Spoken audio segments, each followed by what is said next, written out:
Hollywood stuntman Hal Needham, getting the opportunity to direct Smokey and the Bandit was a dream come true. Getting to direct Burt Reynolds, a close friend and an actor that he had already doubled for in other films, was also a treat. But after only a few days into the Smokey and the Bandit shoot, the production ran into some bad luck when the film star Burt Reynolds got sick. Universal greenlit the picture on the back of Burt's involvement. Needham summed up his predicament in the following way: "So much for Universal thinking that Burt would be their watchdog over me." You mean to tell me we're going to drive from here to Texarkana, Texas, and back to here in 28 hours? It's only 900 miles there and 900 miles back.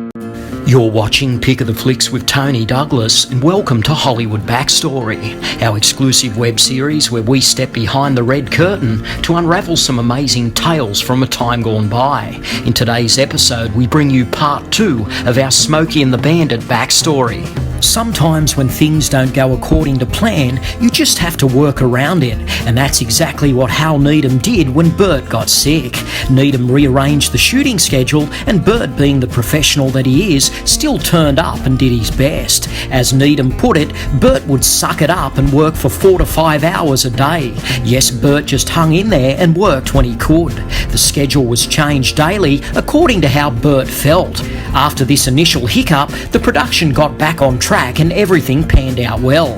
The big thing that took Smokey and the Bandit to the next level was the Bandit's wheels. Originally, Needham envisaged Bandit's car as being a second-generation Ford Mustang, but after Needham spotted an advertisement for the soon-to-be-released 1977 Pontiac Trans Am, the idea of the Mustang quickly bit the dust. For Needham, the car had to be a character of its own. Aside from the Bandit's infamous Trans Am, the film featured 3 Kenworth short-frame semi-trucks, each equipped with 38-inch sleepers. The film also took full advantage of the CB radio fad that was rampant during the 1970s. The big rig and the CB radio were an integral part of the movie, and both were featured prominently on the original movie poster. The icing on Bandit's cake, however, was the film's down-home soundtrack, which was provided by none other than Jerry Reed. Yes, Jerry Reed may have missed out on the starring role of Bandit, but Jerry stole the show with the film's country rock theme song, Eastbound and Down. When director Needham first heard the track, he told Jerry, "Don't change a word." Needham continued by saying, "It has everything we needed for the movie. It told the story of the script and it was perfect." Jerry didn't change a word, but in the final cut he made the song even more powerful by adding a 5-string banjo. The song Eastbound and Down spent 16 weeks on the US country music charts and peaked at number 2. Eastbound and down, loaded up and trucking. Are we gonna do what they say can't be done? Inevitably, Smokey and the Bandit became the sleeper hit of 1977. Why? Because the film fired on all cylinders and the cast were in sync with each other. So much so that, according to reports, a lot of the dialogue was improvised, particularly a number of Gleason's famous one-liners. The man who copped the brunt of Gleason's comedic fury was former pro football player and 1960s Tarzan star Mike Henry. Mike played Gleason's hapless son, Junior. When Junior destroyed the car, Gleason declared him as a tick turd.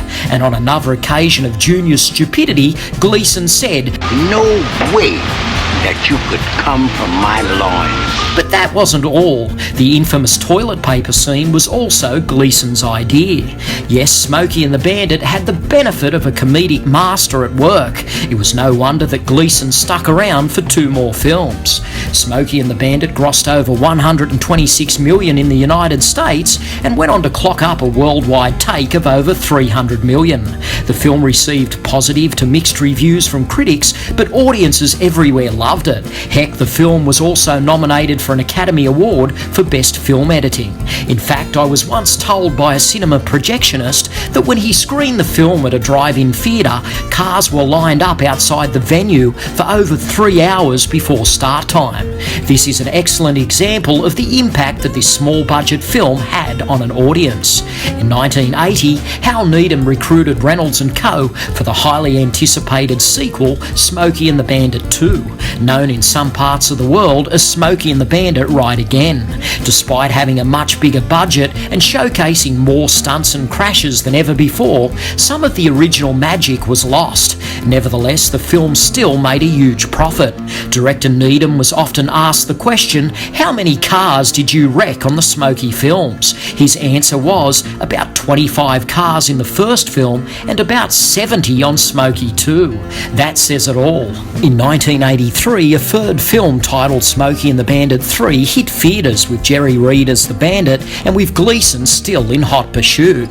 The film flopped, it wasn't directed by Needham, and it lacked the star power of Burt Reynolds. In 1994, Hal Needham returned to the franchise to direct 3 Smokey and the Bandit television films starring Brian Bloom in the role of the Bandit. Yes, it must be said, there are serious chase films like Bullet, Vanishing Point and Gone in 60 Seconds, but none are as much loved as Smokey and the Bandit. At the start of this backstory, I said that Smokey and the Bandit was the second highest grossing film of 1977. Some of you might be wondering which film was the first. Well, let's just say that it's a little sci-fi film by the name of Star Wars that has that accolade. Nevertheless, Smokey and the Bandit has its own amazing footnote.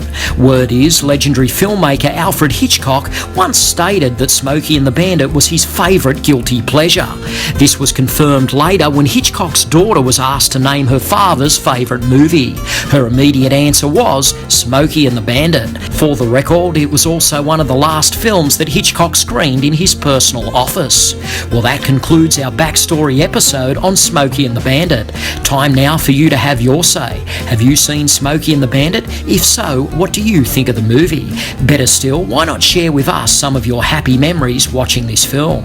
Also, if you have any additional information to contribute to this intriguing backstory, please feel free to do so in the comments below.